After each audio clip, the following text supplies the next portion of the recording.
Welcome to the Jill on Money podcast. It's Wednesday, May 19th. And we are still doing this. More than a year later, every single day, what are we here for? Mark, the best executive producer in the world, and I, our entire goal over the last 14, 15 months is really how do we actually help as many people as possible? And we determined the easiest way to do it is to simply answer your questions. The easiest way to get in touch with us is to send us an email. It's askjill@jillonmoney.com, askjill@jillonmoney.com. And if you know someone who would actually love this show as much as you love listening to this show, just send them a link and encourage them to join us. Okay? All right. So don't forget to tell us if you want to come on the air live. That is what Susan did. She's on the line from New York. Hello, Susan. Welcome to Jill on Money. What can we do for you? Hi, Jill. Thank you so much for having me. I'm calling you because I'm looking for advice on how to preserve my IRA account value. I'm 60 now and working at a job earning much less. And I want to see what I could do to preserve that money and make sure that it's there when I need it for retirement. I love that you're still working because, we've been getting a lot of people in their 50s who are not working. And I don't know, I am, in my mid 50s. I can't relate, but you're still working. Tell me, are you married, partnered, single? What do you got in your life? I'm married. My husband is considerably older than I am. He is taking Social Security and working as he can, but I'm the main breadwinner in the family. Wait a minute. How much older? 11 years. Uh-oh. Tell him you're trading him in for two 35-and-a-half-year-olds. He's a great guy. He really is. All right. So you love him. Big deal. Okay. So he's retired. He collects Social Security. How much is his Social Security? It's about $18,000 a year because he took it early, but he does work as well when he can, contract work. Okay. And how much does he bring in?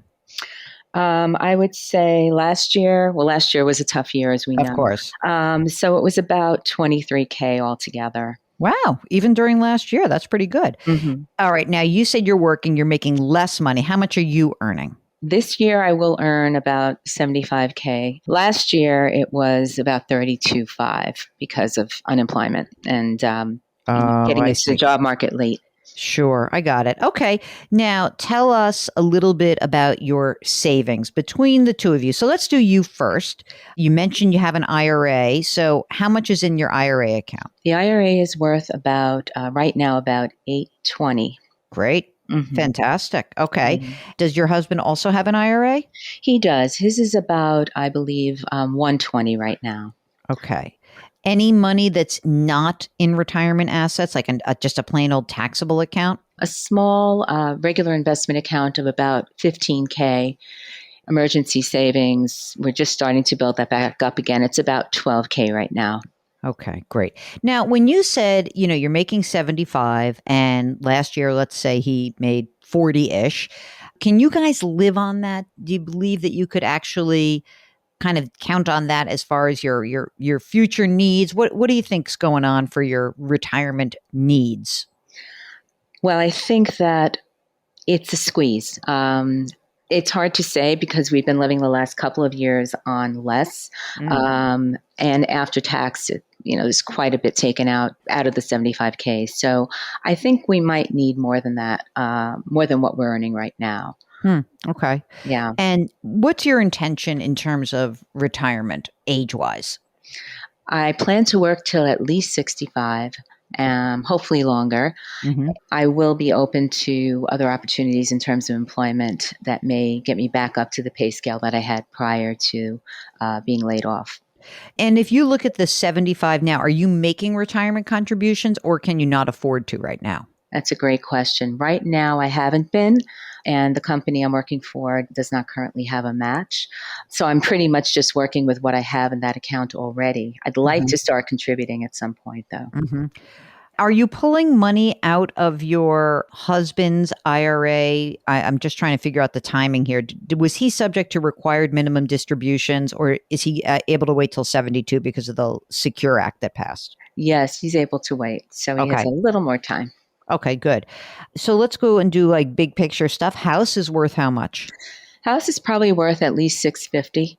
Okay. Is there a mortgage remaining on it? Yes, we just refinanced for 275, and the rate is 2.85. Good God. And And is that a 15 or a 30? it's actually a 20. So we Okay. reduced our term, and we're at the same payment. And intention is we're going to stay in this house. We love this house because obviously you would not have refinanced, right? Right. Also, we know we're going to be here at least another 5 years, maybe longer.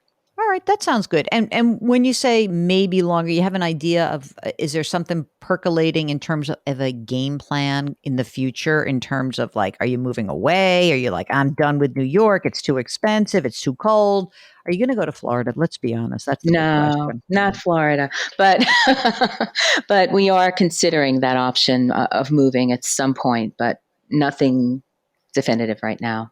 Okay, fair enough. And when you look at your current allocation of these two retirement accounts, this is about $1 million, which is great. What are you invested in right now? Who's managing it? Are you doing it yourself? What's going on? Yeah, I'm doing it myself, and I would say I'm probably not great at it. I'm doing okay, but there's a lot in tech. There's some in diversified funds. But I'm wondering if I should diversify further, get into bond funds or international funds. Mm-hmm, Also mm-hmm. thinking about the future and access to this money, thinking about should I do a Roth conversion at some point so I have liquid money that's not going to be taxed later. Just wondering about all those. You got a lot going on, girly. Okay, so first thing is when you look at your full retirement age, what is the Social Security benefit that you would be entitled to approximately? Well, the full retirement age is 67, and Yeah. that would be about 2650 a month. Okay, 2650 a month. All right. You will have about $32,000 in your Social Security and added to his 18,000, that gives you 50 grand a year. And what you're saying to me is you actually need you need more than that. It sounds to me like you think you might need like, at least another 50 or 60 grand a year to manage your lifestyle. Is that right? It's just hard to say. If I move, it'll probably reduce. Yeah. But if we stay, probably so. Yeah. Okay. Because here's the problem as I see it. You asked a simple question, and you see, this is why it's so good to come on the air with us. Because your problem is not an allocation question. It's an actual total amount that you have available for retirement question. I know you got kicked in the ass and you got laid off. So this is not a judgment. I'm just going to give you sort of the blanket advice here. And that is that, when I look at $1 million portfolio, and presuming you don't pull anything out, although he will be forced to start pulling some money out, even if we grew that, even if the markets continue to do pretty well and we got you retired at age 67, even with all of that, let's pretend that you were able to get $1.5 million by the time you're 67. Okay. Now at that point, I would suggest that you probably could only pull out about 3.5% a year. Okay. Now, that would give you an extra 45, 50 grand a year. The problem, of course, is that number that I'm giving you is taxable. So it's not going to give you the same amount of money that you were truly seeking. So I think there's a couple of things here. One is that if possible, what I would really encourage you guys to do is to save. I'm more concerned with you guys actually having money in liquid savings. So having that emergency reserve fund build back up, like you said you were doing. The investment account, the 15 grand, what's in there? Just one stock that's doing really well. Like what? Apple. You have, okay, so you have Apple, so you're never going to sell that. You'll die with that. And so I want that emergency reserve fund to be built up. I mean, you got to have like 50 grand in there by the time you retire. There's no doubt in my mind. Okay. Now, in terms of the money that you have invested, where is that money held? Is that at a big fund house? Where do you? Yeah. Yes. Okay. Mm-hmm. Is that like a Vanguard Fidelity-ish kind of place? TD. TDA. Okay, great. So I think that what you're going to need to look at is, how am I going to invest my $1 million today and try to be more reasonable in the risk that I take, because it sounds like you're a little bit of a risk taker to me, which is probably why you were able to like get out there and get another job and kick some butt, which by the way is great. It is also dangerous at this point, because if that $1 million portfolio just ends up being, one and a half, which I think is possible, that's great. But if at the moment you're about to retire, it's not one and a half, it's 1.2, because we're in the middle of a bear market, that would be really bad. Here's the choices for you. I think that you could probably take the money that's in the retirement account, the two accounts, and try to really plan for a little bit more of a balance. So if it's like mostly in stock and stock mutual funds, then I would really be looking and saying, first of all, individual stocks, probably not the smartest thing for you right now. And if you've made a ton of money, fantastic. Take the gain and move on, because it's not taxable to you, right? You're just going to do it inside the retirement account. And then I would think that you really have to start looking at, if you are truly like 100% stocks, like I'd love to get you more to at least a 70-30, which is a great growth portfolio. So I think that you should be working towards that. Now, you could add a bond fund, an intermediate term bond fund, but whatever money you think your husband's going to need to take out at age 72 for his required distribution, that money has to be in cash at the age when he is 72, then that money has to be in cash. Okay, so you can't be messing around with that.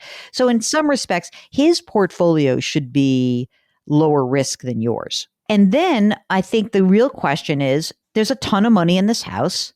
Knowing where you live, I don't think that value is going down. I think what is most likely for you guys would be that you're working at least to your age 65, hopefully 67, if you still like what you're doing. If your cash flow allows, I'd like you to beef up that emergency reserve fund first, then start using any sort of retirement account. And frankly, I don't really care. I am fine with you putting money into the IRA. You could probably do a Roth IRA just because your income is not, it's funny. It's like you're not in a high bracket, but you do live in New York. So I know you get hammered in some respects, but you're in the 22% tax bracket, between all of your income. That's fine with me. If you want to make that a Roth, that's fine. It's not imperative. What's most imperative is that you keep working and save. And then I think that you're going to really be an interesting place, because I think if things are way better than expected and you stay in touch with us and, all of a sudden it's a few years from now and you're like, Jill, you're such a Debbie Downer. My $1 million is 1.4. I'm making a ton of money. Life is good. And I really want to retire when I'm 65. And then we can talk about that. On the other hand, if it's the downbeat scenario, then you might say, you know what? I don't want to retire yet. And if you're willing to do that, if you feel good about that and you're willing to say, I might have to work a little bit longer, 67 maybe is the right age. Maybe that is the right age. And I think that I think you're fine. Like you have the assets. It's a question of like the wants. If you love living in this house so much and in this area so much that you really want to make it work, you're going to work longer. And if you're like, you know what, I had it. You're not going to move to Florida, but you're going to move to, someplace that's cheaper. Or you're just going to downsize. You might say, I live in a really nice suburban house and I'm going to move a little bit outside of this area and pay lower property taxes. And just instead of being in a $600,000-$700,000 house, maybe I'll move into a $400,000 nice condo. And then you'll have that cash available. But we need a little bit more of liquid assets to help get you where you need to go.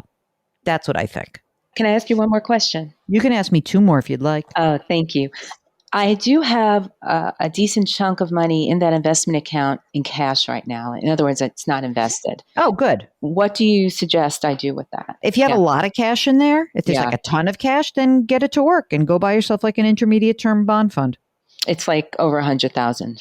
Yeah, definitely. Yeah. There's too much money in cash in there. No, I agree. Yeah. So then so that's a perfect place to start diversifying. Okay. And that's a great way to say, you know what, before the end of the year, I'm going to put $10,000 every month into an intermediate term bond fund, a TD Ameritrade, really anything that is just an index. And how do I find that? How do I know? Let's do it right now. Let's look. Hold on a second. Mark, are you doing this with me? Okay. Sometimes we have like a little bit of a race. So, well, first of all, you can, through TD Ameritrade, buy the Vanguard Total Bond Market Index, which is very easy to do. Oh, cool. Really? Is that right? Okay. So Mark and I came up with the same one. They have an exchange traded fund, or you can, it's the exchange traded fund. What's the symbol here? BND? Is that what it is, Mark? If I remember. BND. I have good memory. Let's use that.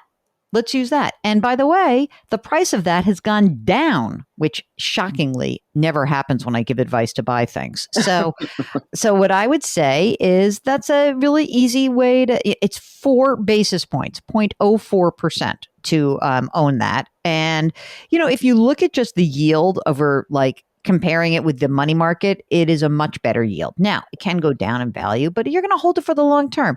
So that's what I would use. That's what I would use. All right. Thank you so much. All right, Susan, you are in good shape. Let's stay in touch. Let us know what we can do for you. But I want you to kind of reset a little bit. Think about running some retirement calculators, trying to keep yourselves in check. And when the cash flow allows, I want you to save some money in the emergency reserve fund, maybe put some more money in retirement. But I think that, like I said, people get knocked around in these terrible events, and you've been knocked around financially. You're standing, you got another job. Life is going to be much better in the next 12 months than the previous 12 months. Okay. Thank you, Jill. Appreciate it. All right. Thanks so much for joining us. And thank you guys for listening. If you want to join us on the air, all you have to do is send us an email, askjill@jillonmoney.com, askjill@jillonmoney.com. And if you're on the website, on the jillonmoney.com website, hit the contact button and we will be able to answer your question, or we'll put you on the air. Mark does everything. All right. It is the end of the program, and that means you need to wash your hands and you need to wear your masks, especially inside. I've been wearing mine around my chin outside when I walk the dogs. Maintain your physical distancing when you're inside. Lift someone up today. Do something nice. Grit, growth, grace. Thanks for listening. We'll talk to you tomorrow.